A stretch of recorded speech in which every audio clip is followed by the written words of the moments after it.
सबसे पहला सवाल संजीव सर आपसे ही पूछती हूँ, यहाँ पर अगर मैं देखूं जो डिप्लोमेसी कहती है एक देश की, वो ये कहती है कि चाहे अल्पसंख्यक हो, चाहे बहुमत में वो तबका हो, जैसा हम भारत में देखते हैं हिंदू बहुमत में है, लेकिन ऐसा थोड़ी है मुसलमानों को यहाँ पर इस तरीके से उनके साथ बर्बरता की जा रही है, उनको बराबर का अधिकार दिया जा रहा है। और अगर स्कीमों की बात करें, यहाँ की पॉलिसीज की बात करें, सबका फायदा मुसलमान भी उठा रहे हैं, किसी के साथ इस तरीके का रवैया नहीं होता। लेकिन बांग्लादेश में अगर ऐसा होता है तो बड़ा सवाल खड़ा होता है कि क्यों चुप होकर के यूनुस ये सब देख रहे हैं, सुन रहे हैं? क्या वो भी अब यही चाहते हैं कि हिंदुओं को बाहर का रास्ता दिखा दिया जाए उनके साथ, या फिर इस तरीके की बर्बरता की जाए? तो फिर सवाल खड़े होते हैं जिहाद को लेकर के भी। इन तमाम डॉट्स को जरा कनेक्ट कीजिएगा।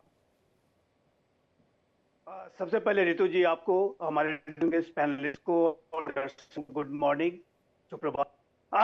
देखिए, देश में ये कुछ हो रहा है, ये एक गहरी देश में पिछले वर्ष या उसके पहले से ही चल रही है, ये उसी का पार्ट है। ये बिल्कुल स्पष्ट है। बांग्लादेश में जो वहाँ के जो कट्टरपंथी हैं, रेडिकल इस्लामिस्ट, अतिवादी, आतंकपरस्त ताकतें, पाकिस्तान का डीप स्टेट, कई महाशक्तियों के जो डीप स्टेट एलिमेंट्स हैं, वो बांग्लादेश के लोकतंत्र को बिल्कुल से रसातल में ले जाने की उन्होंने साजिश रची है। उसी के तहत ये चीजें चल रही हैं। और अभी जब एक भारी दबाव के, और जहां तक आपने मोहम्मद यूनुस का जिक्र किया, जाहिर है कि मोहम्मद यूनुस की सरकार अपने दायित्वों को उसने नहीं निभाया है। उस सरकार का जो मैंडेट था कि वहां पर वो कट्टरपंथियों के खिलाफ कार्रवाई करे, वहां पर कानून और शासन की व्यवस्था की स्थिति को सुधारने के लिए, उसको स्वस्थ और बिल्कुल चुस्त दुरुस्त बनाने के लिए कठोर कदम उठाए, वो उसने नहीं लिए हैं। कहीं ना कहीं ये जो मोहम्मद यूनुस की सरकार है, वो कट्टरपंथियों को शह देती हुई नजर आई है। और मोहम्मद यूनुस की सरकार गैर निर्वाचित जो सरकार है, जो कि अंतरिम गवर्नमेंट है, और जाहिर है कि अब उसके कुछ ही दिन बचे हुए हैं, 12 फरवरी के बाद वहां पर एक निर्वाचित सरकार होगी। लेकिन ये जो मोहम्मद यूनुस हैं, वो पूरी तरह से नाकाम रहे हैं अपने दायित्वों को पूरा करने में, और जाहिर है कि उसकी वजह से भी ये घटनाएं हो रही हैं। लेकिन मैं ये जो घटनाएं हो रही हैं, उसके पीछे जो वास्तविक, जो तात्कालिक कारण मैं स्पष्ट रूप से देखता हूं कि बांग्लादेश के जो कट्टरपंथी हैं, जो रेडिकल इस्लामिस्ट, अतिवादी, आतंकपरस्त ताकतें हैं, पाकिस्तान का जो डीप स्टेट है, वो ऐसी घटनाओं को करा करके बांग्लादेश की सोसाइटी को इलेक्शन से पहले पोलराइज करना चाहता है।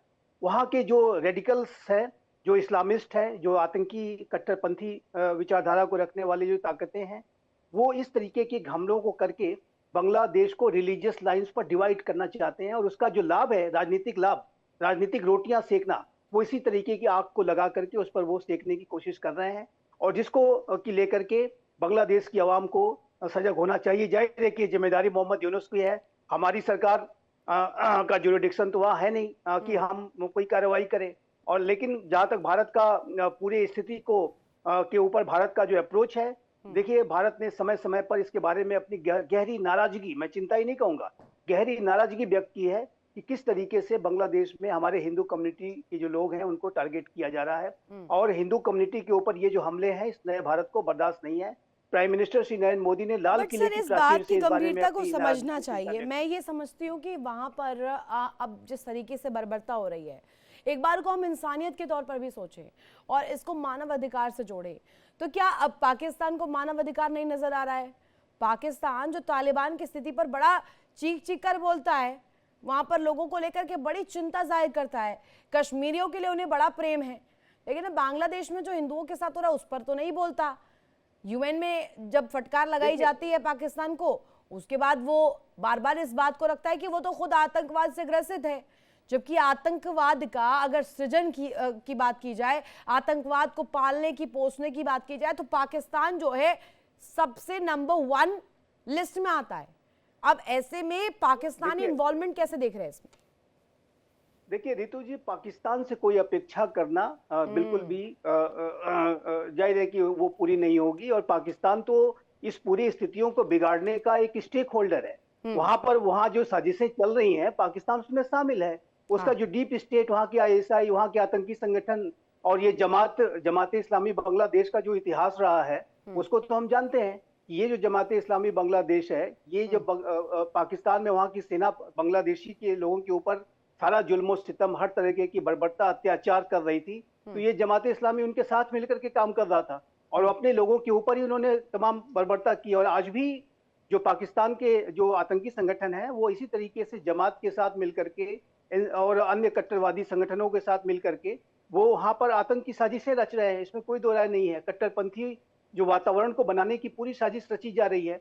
लेकिन अगर निराशा कहीं होती है तो वो वेस्टर्न कंट्रीज के जो डबल स्टैंडर्ड हैं, ह्यूमन राइट्स वगैरह की जो दुहाई देते फिरते हैं पूरे विश्व में कि democracy, human rights, rule based order. Donald Trump का वो स्टेटमेंट मुझे अभी भी याद है जब वो कैंपेन कर रहे थे पिछले और अगस्त में, और वो कह रहे थे कि यदि मैं अमेरिका का राष्ट्रपति तब होता तो मेरी वॉच में ये जो हिंदू कम्युनिटी के ऊपर जो हो रही घटनाएं नहीं हुई होती। अब और नहीं जाहिर है देख कि रहे उनका हैं, अब लक्ष्य ट्रम्प उस समय साहब को वोट दिख नहीं रहा है। बटोरने का अब था। उन्होंने या तो अभी आप उनको राष्ट्रपति दिख बन नहीं गए रहा है, हैं, आंखें अभी आप मूंद तो ली शांत है। हैं। वो कहा जाता है ना कि सोए हुए व्यक्ति को उठाया जा सकता है लेकिन ढोंग कर रहे व्यक्ति को नहीं उठाया जा सकता। ये दोनों चीजें अब ट्रम्प साहब के साथ भी लागू होती है। ट्रम्प साहब इसको अब कैसे इग्नोर कर रहे हैं, क्यों कर रहे हैं, उनका क्या फायदा है इसमें, ये अलग सवाल है, एक अलग विषय है, इस पर भी मैं आऊंगी संजीव सर। लेकिन यूके देवनाथ सर, अब मैं आपसे एक बहुत स्ट्रेट सवाल पूछती हूँ। जब जिहाद को लेकर के कहा जाता है तो बड़ी मिर्ची एक तबके को लग जाती है। कहा जाता है जिहाद का चैप्टर, जिहाद को लेकर के जो तस्वीर है वो एक तरह से इस्लामी जो सोच है, कट्टरपंथ की जो भावना है, उसको लेकर के जब भी बात रखी गई है तो हर दफा मिर्ची लगी है उन लोगों को। लेकिन अगर मैं बांग्लादेश की स्थिति देखूं, वहां पर भी तो यही हो रहा है ना। जमात क्या कर रहा है, जिहाद की भावना ही तो परोस रहा है लोगों के मन में। अब वो व्यक्ति बजेंद्र विश्वास, उसको क्या पता कि उसका ही दोस्त उसको खंजर घोंप देगा। जी हाँ, बांग्लादेश में 1971 के पहले जब वहाँ ईस्ट पाकिस्तान हुआ करता था, उन्होंने हमेशा बांग्लादेश में जिहादी एलिमेंट, धार्मिक मानसिकता, रूढ़िवादी मानसिकता वाले लोगों को एनकरेज किया था। और यह एक बहुत बड़ी वजह थी कि क्यों बांग्लादेश पश्चिम पाकिस्तान से आस्ते आस्ते दूर हटता गया। जब बांग्लादेश को आज़ादी मिली 1971 में, तो मुक्ति वाहिनी का जो युद्ध हम याद करें तो उसमें बांग्लादेश दो धड़े में हमेशा बटा हुआ रहा पूरे युद्ध के दौरान। मार्च के महीने में जब शेख मुजीबुर रहमान ने बांग्लादेश को पाकिस्तान से आज़ाद घोषित कर दिया, उसके बाद से आधा बांग्लादेश शेख मुजीबुर रहमान के नेतृत्व में आ गया।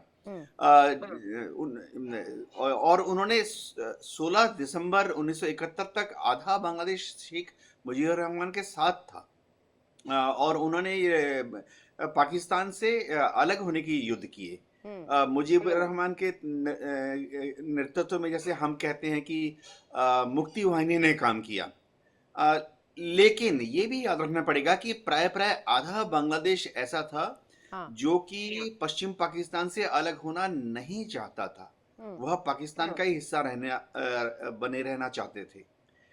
इसमें बहुत बड़ी तादाद ऐसे मुसलमानों की थी जो कि भारत से 1947-48 में जब देश का विभाजन हुआ तो बड़ी तादाद में भारत से मुस्लिम, खासतौर से पूर्वी भारत से, बिहार, पश्चिम बंगाल, असम से बड़ी तादाद में मुस्लिम चले गए बांग्लादेश में, ईस्ट पाकिस्तान में। ये जो भारतीय मुसलमान थे जो कि असल में बांग्ला भाषी नहीं थे, उनके दादा परदादा बंगाली नहीं बोलते थे, वो बिहार से गए। ये लोग हमेशा 1971 के युद्ध के बाद भी शेख मुजीबुर रहमान विरोधी रहे, अवामी लीग पर वहां पे विरोधी तो रहे। शेख मुजीबुर रहमान की लेगेसी को भी नहीं फॉलो किया जा रहा है ना। बड़ा सवाल तो ये भी है कि मुजीबुर रहमान की स्टैचू, उसको वहां पर उसको लेकर के चीजें करना, उसको लेकर के तस्वीरें आना, या मुजीबुर रहमान की तस्वीर, जैसे इससे पहले जब डिस्कशन हुई थी संजीव सर से मैंने पूछा था कि उनकी करेंसी से तस्वीर हटा करके हिंसा की तस्वीर वहां पर लगा देना, इस तरीके की बातें भी सामने आई। तो मुजीबुर रहमान को भी बहुत बड़ा तवज्जो वहां पर दिया नहीं जा रहा है। तो इसमें सवाल तो उठेगा ना कि चाह क्या रहे हैं वहां पर लोग। तो वहां पर चाह रहे हैं कि उनकी सलामती हो, लेकिन सरकार का पक्ष कुछ और ही लगता है। सरकार तो झुकी भी लगती है पाकिस्तान की ओर, ऐसा है क्या? जी हाँ, आपने जो कहा वो सही है। हो ये रहा है कि अवामी लीग को हटाकर दूसरी ताकतें पावर में आना चाहती हैं। अब बीएनपी जो है वो जैसे दूसरी ताकत है, लेकिन बीएनपी हमेशा से ही एक एस्टेब्लिश्ड पॉलिटिकल पार्टी रही है ऑर्गेनाइज्ड पार्टी रही है, और सबसे बड़ी बात है कि बीएनपी बांग्लादेश को एकजुट रखने में, स्टेबल रखने में, यानी नियम कानूनों के हिसाब से बांग्लादेश को चलाने में सफल भी रही है। हाँ। लेकिन अब एक तीसरी ताकत जो सामने आ रही है, जमाते इस्लामी, मुस्लिम छात्र शिविर, या अभी नव गठित एनसीपी, ये नई नई जो ताकतें सामने आ रही हैं, आप समझ लीजिए कि ये सब रूढ़िवादी, धार्मिक कट्टरवादी, इस्लामिक भावनाओं से ग्रसित पार्टियां हैं। इनको मालूम है कि इनको वोट शायद ज्यादा नहीं मिलेंगे, तो वोट कैसे कमाएं? एक ही तरीका है कि भारत विरोधी बयान दो, वोट मिल जाते हैं। एक और तरीका है कि हिंदुओं के खिलाफ कुछ एक्शन कर दो, इनको वोट मिल जाते हैं। लेकिन शायद मोहम्मद यूनुस की जो सरकार है वह इनके ऊपर ठीक से कंट्रोल करने में असफल हो रही है। इसका सबसे बड़ा रीजन ये है कि जमीनी हकीकत बांग्लादेश में आज ऐसी है कि पुलिस जो है वो गश्त पे नहीं जा रही है। पुलिस के लोग जो हैं थाने में ड्यूटी पर आ नहीं रहे हैं, अपने घरों में छुप के बैठे हुए हैं। और पुलिस के लोग अगर कुछ इक्का दुक्का थाने में ड्यूटी में आ भी जाते हैं तो वो गश्त पे नहीं जाते हैं, इन्वेस्टिगेशन करने नहीं जाते हैं। जितने एसीपी हैं उनके आदेश के आने के बावजूद जो एसएचओ हैं वो ड्यूटी पर नहीं आते हैं, गश्त पे नहीं जाते हैं। सबसे बड़ी बात है, अगर वो गश्त पे जाते भी हैं तो जमात के एरियाज में नहीं जाते हैं। वो गश्त पे जब जाते हैं तो ऐसे एरिया में जाते हैं जहां पे पहले माहौल ठीक ठाक है। लेकिन जैसे पुलिस का काम है कि ऐसे एरिया में जाके गश्त करे, गांवों में या छोटे कस्बों में जहां अराजकतावादी तत्व ज्यादा हैं, गुंडाई एलिमेंट ज्यादा एक्टिव हैं, पुलिस उन इलाकों में गश्त के लिए जाती नहीं है। तो बांग्लादेश की पुलिस जो है उनका मोराल बहुत लो है, वो जान नहीं गंवाना चाहते। जब से पिछले साल जुलाई अगस्त के बाद से करीबन 9 पर पुलिस वालों करवा को तो भीड़ दिए, ने नहीं नहीं, पीट एक पीट के मिनट, मार यूके डाला। देवनाथ सर, आपने ये बहुत डिटेल्ड इन्फॉर्मेशन दी है, और ये दर्शक जो देख रहे हैं उनको समझ आ रहा होगा कि ये जो स्थिति है वहां पर जो उत्पन्न हुई है, इसके पीछे की वजह क्या है, ग्राउंडर क्या है, बैकग्राउंडर क्या है। लेकिन सर ये मैं आपसे जानना चाहूंगी, अभी तो तारिक रहमान की पैराशूट लैंडिंग करा दी अमेरिका ने भी कुछ सोचा होगा। और जैसे संजीव सर इससे पहले जिक्र कर रहे थे, ट्रंप साहब जब अगर कहूँ मैं भाषण दे रहे थे, जब चुनाव के दौरान, चुनाव से पहले की तस्वीर आई थी, उन्होंने एक बात बहुत पुरजोर तरीके से रखा था और मुझे ऐसा लगता है उनको इसका माइलेज मिला भी है। चुनावों के दौरान उन्होंने कहा था कि जो बाइडेन की सत्ता यदि जाती है और ट्रंप अगर वहां पर काबिज होते हैं तो हिंदू की सुरक्षा पर बात की जाएगी। तो ऐसी क्या मजबूरी थी उनकी? उनको क्या समझ आने लग गया था कि बांग्लादेश की सिचुएशन आने वाली है आने वाले दिनों में?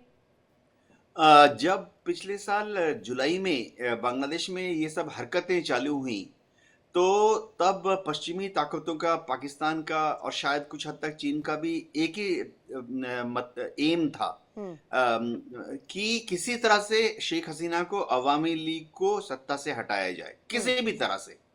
लेकिन अब पिछले एक साल में बांग्लादेश में जो हुआ है उसके बाद पश्चिमी ताकतों का ये आकलन है कि मोहम्मद यूनुस और जमाते इस्लामी शायद इलेक्शन में जीत नहीं पाएंगे। तो फिर अगला तरीका क्या है? तारिक रहमान को वहां पे भेजकर बीएनपी की जो ग्राउंड इमेज है, पकड़, जमीनी पकड़ को इम्प्रूव करने के पीछे मकसद ये है कि तारिक रहमान जो हैं वो पश्चिमी ताकतों के साथ उनके बस में रहेंगे। अब खालिदा के मौत के बाद, खालिदा जिया के मौत के बाद, जो देखिए बांग्लादेश में भी कुछ ऐसा माहौल रहता है कि जो पॉलिटिकल पार्टियां वो परिवार में चलते हैं। अवामी लीग का ज्यादातर शेख हसीना जैसे है, मुझे शेख मुजीबुर रहमान के बाद उस लाइन पे चल रहा है। खालिदा जिया के बाद बीएनपी तारिक के हाथ में आ गई है। तो अब पश्चिमी ताकतों को ऐसा लग रहा है कि तारिक जो है वो एक बेटर बेट बेहतर घोड़े, रेस के घोड़े यानी कि साबित इस होंगे। पूरी सिचुएशन में एक उम्मीद के तौर पर अभी तारिक रहमान उभर तो रहे हैं, जनता उन पर भरोसा इसी बेसिस पर उठा रही है कि क्या पता क्या हो जाए आने वाले दिनों में बांग्लादेश में, उससे पहले तारिक रहमान को दे दीजिए कमान ताकि वो स्थिति आने ही ना पाए, वो स्थिति थोड़ी सी स्टेबलाइज हो जाए। इस मद्देनजर वहां पर जनता जो है अभी उनके लिए बहुत ज्यादा कहा जाए तो सपोर्टिव भी है। हमने तस्वीर देखी थी जब वो एयरपोर्ट पर आए थे तो लाखों लाखों की संख्या में लोग वहां पहुंचे हुए थे। इस पर मैं आऊंगी वापस, लेकिन शिवदान सर अब आपसे एक सवाल बहुत डिटेल चाहती हूँ, मैं चाहती हूँ उसमें आप जरा बताएं कि ये जो हम आंकड़ा देखते हैं, अगर मैं भी आंकड़ों को गिनवाऊं 2025 में 23 हिंदुओं की मौतों को लेकर के बात सामने आई।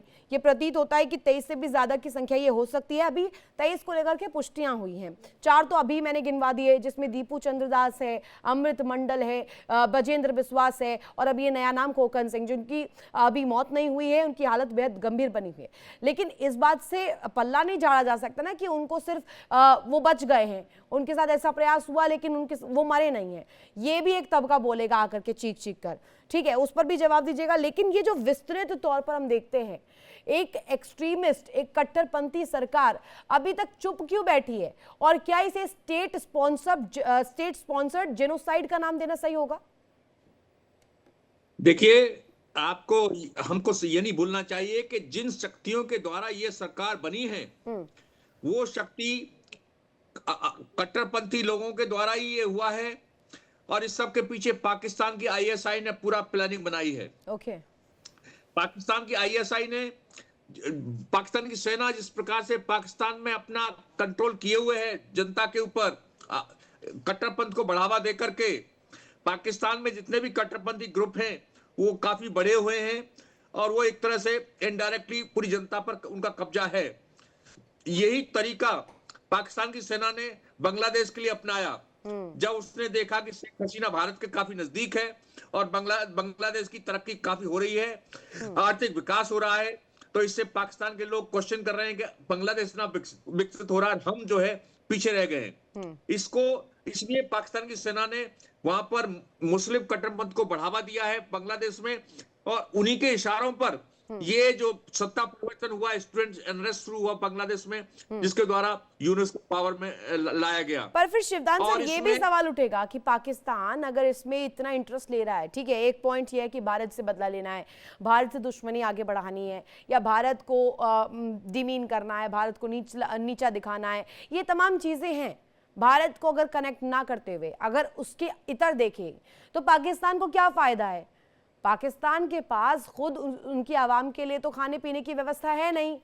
अब बांग्लादेश में कौन सा कोकरिकुलर एक्टिविटी करा देंगे आईएसआईएस के वो लोग? देखिए ऐसा है, पाकिस्तान की जनता पाकिस्तान की सरकारों से सवाल कर रही थी कि हम क्यों पीछे रह गए और बांग्लादेश क्यों तरक्की कर रहा है। इसको एक तो वहां की सरकार बांग्लादेश को भी अपना जैसा बनाना चाहती है, जिसके कारण पाकिस्तान की जनता उनसे सवाल ना करे कि हम पिछड़ गए, वो आगे बढ़ गए। सेकेंडली, पाकिस्तान की सरकारों का ये उद्देश्य है कि बांग्लादेश में कोई भी ऐसी सरकार ना बने जो भारत के साथ अपनी सहानुभूति रखती हो या भारत के साथ उसके रिलेशन अच्छे हो। शेख हसीना के रिलेशन भारत के साथ बहुत अच्छे थे। आर्थिक क्षेत्र में जो बांग्लादेश की प्रगति हुई है वो केवल इसलिए हुई है कि भारत ने उसका पूरा सहयोग दिया है। जितना भी कॉटन का इंडस्ट्री है बांग्लादेश में, उसमें पूरा समर्थन भारत का है, जिसके कारण आज बांग्लादेश जो था कॉटन के क्षेत्र में इतना प्रगति कर गया कि उसके जो प्रोडक्ट हैं अमेरिका तक पहुंच रहे हैं। इसके कारण बांग्लादेश की जो आर्थिक प्रगति थी काफी हो चुकी है। मगर जब से ये शुरू हुआ है वहां बांग्लादेश में ये जो अनरेस्ट शुरू हुआ है, तब से बांग्लादेश की जो इकोनॉमिक कंडीशन है वो नीचे आने लगी है।